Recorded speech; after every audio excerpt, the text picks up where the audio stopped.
Hello दोस्तों, आपका हमारे इस चैनल में स्वागत है। दोस्तों, आज हम बात करेंगे कि हमारा भाग्य खराब होने का सबसे बड़ा कारण क्या होता है और भगवान भीष्म पितामह से ऐसी क्या गलती हुई जो गलती हमें कभी भी भूल कर भी नहीं करना चाहिए, क्योंकि हमारा गलती ही हमारा पतन का कारण बनता है। अगर हम वक्त रहते अपनी गलतियों को सुधार लें और भगवान के शरण में चले जाएं और ये ठान लें कि अब हम ये गलती दोबारा नहीं करेंगे, हम अपने जीवन का सुधार करेंगे और अपने जीवन को उत्तम बनाएंगे, अपने जीवन के सारे खराबियों, सारे बुराइयों को नष्ट करके अपने जीवन को अच्छा से जिएंगे, तो फिर हमारा जीवन उसी वक्त से चमकना शुरू हो जाता है जिस वक्त से आप ये ठान लेते हैं और करने का पूरा कोशिश करते हैं, क्योंकि जो कोशिश करता है वो ज़रूर करता है, उसे कोई नहीं हरा सकता है, क्योंकि कोशिश करने वालों की कभी हार नहीं होती। आइए दोस्तों, हम अपने टॉपिक पे बात करते हैं कि हमारा भाग्य खराब होने का पीछे का सबसे बड़ा कारण क्या होता है। दोस्तों, दरअसल हमारा भाग्य हमारे कर्मों से बनता है। कर्म ही हमारा भाग्य का निर्माण करता है। हमारे कई जन्मों का कर्म मिलकर भाग्य बनता है। हम अभी का जान रहे हैं, इस जन्म का जान रहे हैं, लेकिन इसके पहले न जाने हमारा कितना जन्म हुआ होगा और वो सारे जन्मों के कर्मों को मिलाकर हमारा भाग्य बनता है। भाग्य कहें या फिर दुर्भाग्य, जो भी बनता है कर्म से ही बनता है। अच्छा बुरा जो भी होता है, तो हमारे कर्म से ही हमारा भाग्य बनता है। अच्छा और बुरा सब हमारे कर्म पर ही डिपेंड करता है। हमारा कर्मों से ही हमारा शरीर का निर्माण होता है और हमारा कर्म ही ये तय करता है कि हमें कितना सुख भोगना है और कितना दुख।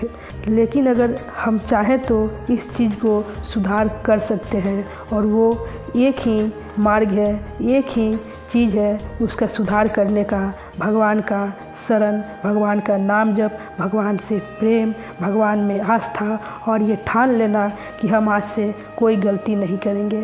दरअसल दोस्तों, हमें मनुष्य का शरीर इसीलिए मिला है कि हम सारे बुरे कर्मों को नष्ट करके, सारे बुरे कर्मों को भोग करके और भगवान के शरण में हो के भक्ति करके, नाम जप करके, इन सारे पापों को नष्ट करके और भगवान के शरण में जाएं। इसीलिए मनुष्य का शरीर मिलता है। लेकिन लोग भूल जाते हैं और पाप करने लगते हैं और अपने आप को गिरा लेते हैं। उठाते नहीं हैं बल्कि और गिरा लेते हैं। बाकी योनियों में सूअर, कुत्ता जो भी हो, जिसका भी जन्म हो, उनका जन्म सिर्फ भोगने के लिए होता है। उनका अच्छाई और बुराई कुछ नहीं गिना जाएगा, लेकिन मनुष्य का हर एक चीज़ गिना जाएगा। हर एक चीज़ को उसको भोगना पड़ेगा। हर एक चीज़ का भगवान के पास लिस्ट होता है। इसलिए हमें ये काम बिल्कुल नहीं करना है कि हम और अपने आप को गिराएं। हमें अपने आप को और गिराना नहीं है, बल्कि उठाना है।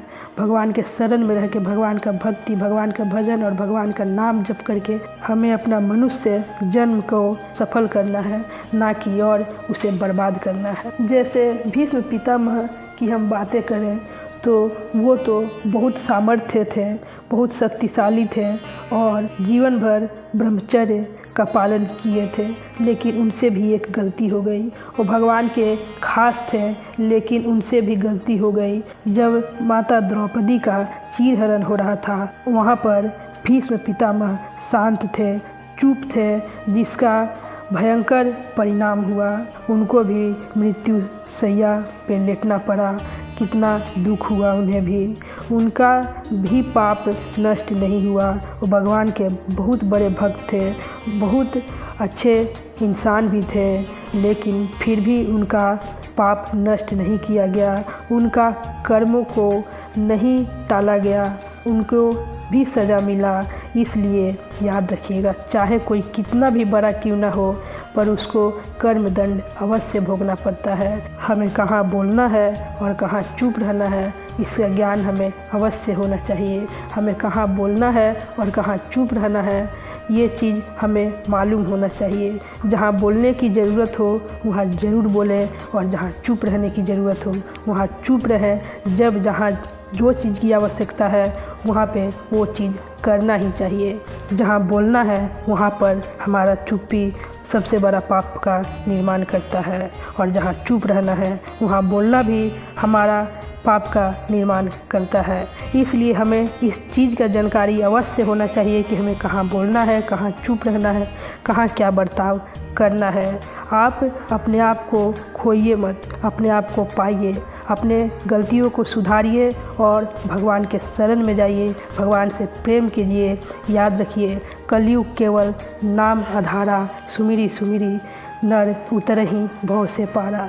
इसलिए कलयुग में केवल नाम का ही महिमा है। आप खूब नाम जप कीजिए, भगवान के शरण में रहिए और भगवान से प्रेम कीजिए और अपने गलतियों का सुधार कीजिए और अपने जीवन को सार्थक बनाइए, उसे बर्बाद मत कीजिए।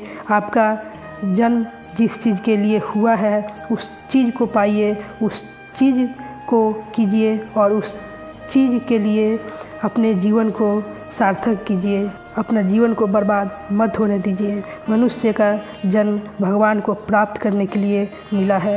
भगवान को प्राप्त करिए। अपना जीवन को बर्बाद मत कीजिए बुरे कर्मों से। अच्छे कर्म करके अपने जीवन को सुधारिए और सार्थक बनाइए। तो दोस्तों, मैं उम्मीद करती हूँ कि हमारी आज की ये वीडियो आपको ज़रूर अच्छी लगी होगी। ऐसे ही वीडियो देखने के लिए हमारे इस चैनल को लाइक, शेयर एंड सब्सक्राइब ज़रूर कर दीजिएगा। तब तक मैं आपसे विदा लेती हूँ। तब तक आप हमेशा खुश रहिएगा, मुस्कुराते रहिएगा और हमेशा पॉजिटिव रहिएगा।